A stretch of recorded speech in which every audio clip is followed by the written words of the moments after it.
Welcome to True Crime Stories for English Learners, where real-life mysteries meet clear and simple English. The NOKAS Robbery. The Morning of Chaos. It was early morning. The city was quiet. People in Stavanger were just starting their day. Shops were opening. Cars were moving slowly through the streets. Everything felt normal. But in just a few minutes, everything would change. A carefully planned attack. A group of men had a plan. They had prepared for a long time.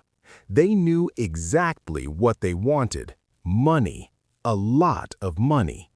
Their target was a cash center, a place where large amounts of money were stored. It belonged to a company called NOKAS. The robbery begins. Suddenly, the silence was broken. Loud explosions, gunshots. The robbers arrived with force. They were masked, dressed in dark clothes. They carried heavy weapons. People in the area were shocked. Some ran away, others hid. Blocking the police. The robbers were very organized. They knew the police would come quickly, so they blocked the roads. They used burning cars. Smoke filled the streets. It became difficult to see, difficult to move. The city turned into chaos. Inside the cash center. Inside the building, the situation was tense. The robbers moved fast. They knew where to go. They broke into the secure areas. They took large amounts of cash. Everything happened very quickly, but outside, the danger was growing. A deadly moment. Police arrived at the scene. They tried to stop the robbers, but the robbers were ready. They opened fire. One police officer was shot. His name was Arne Sigve Klungland. He did not survive. This robbery was no longer just about money. It had become something much more serious. Escape. After taking the money, the robbers escaped. They disappeared into the city. Then they were gone. Behind them, they left smoke, fear, and one dead officer. The city was no longer quiet, and the police had one goal: find the men responsible. The hunt began. The city was in shock. After the robbery, Stavanger was full of police. Sirens were everywhere. Roads were closed. People were afraid. The robbery had been fast, but now the search began. A massive investigation. The police started one of the biggest investigations in Norway's history. They collected evidence from the streets, burned cars, weapons, clothes left behind. Every small detail was important. The robbery was clearly planned. This was not random. Searching for the group.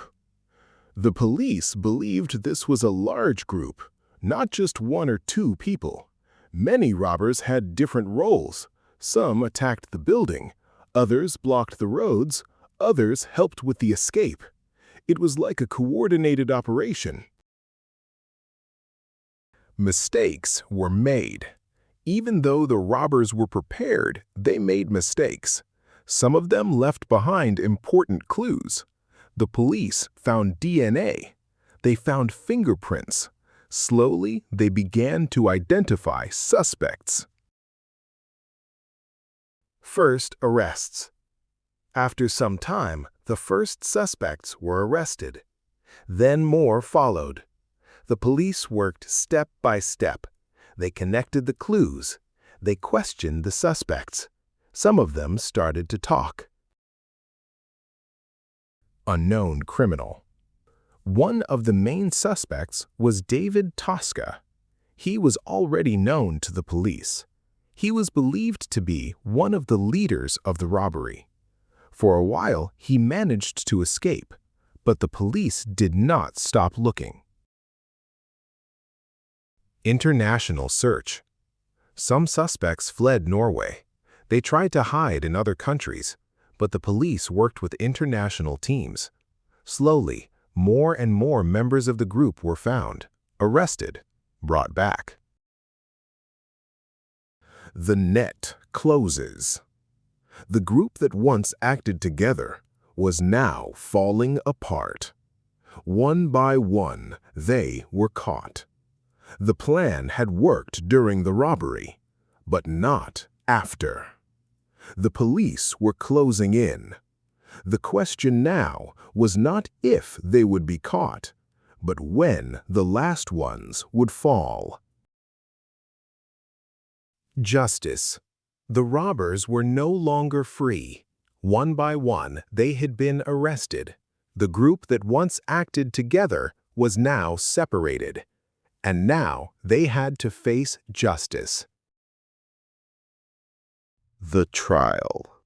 The trial took place in Norway. It was one of the biggest criminal trials in the country's history. Many people followed the case. The robbery had shocked the entire nation.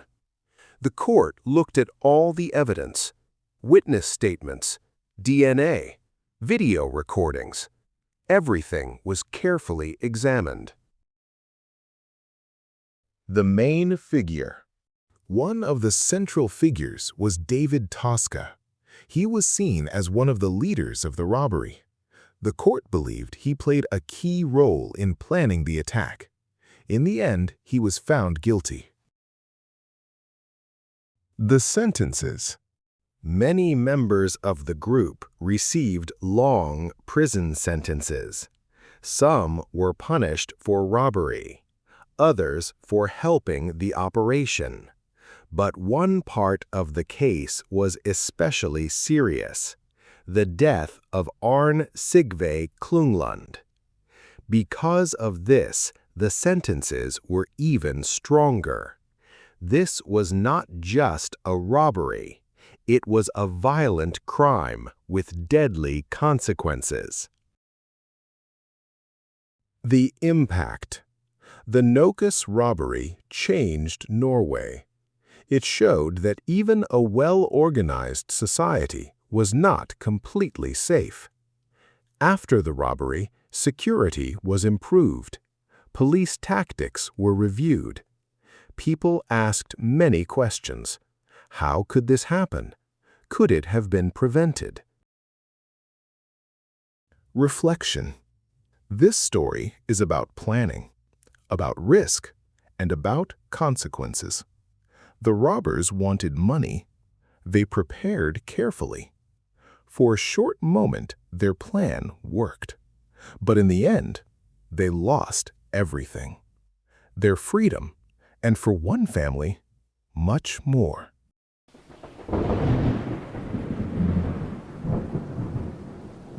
Another dark chapter closed, but the mystery of human nature continues. Thanks for listening to True Crime Stories for English Learners. Don't forget to subscribe and join me next time for another real story that's stranger than fiction.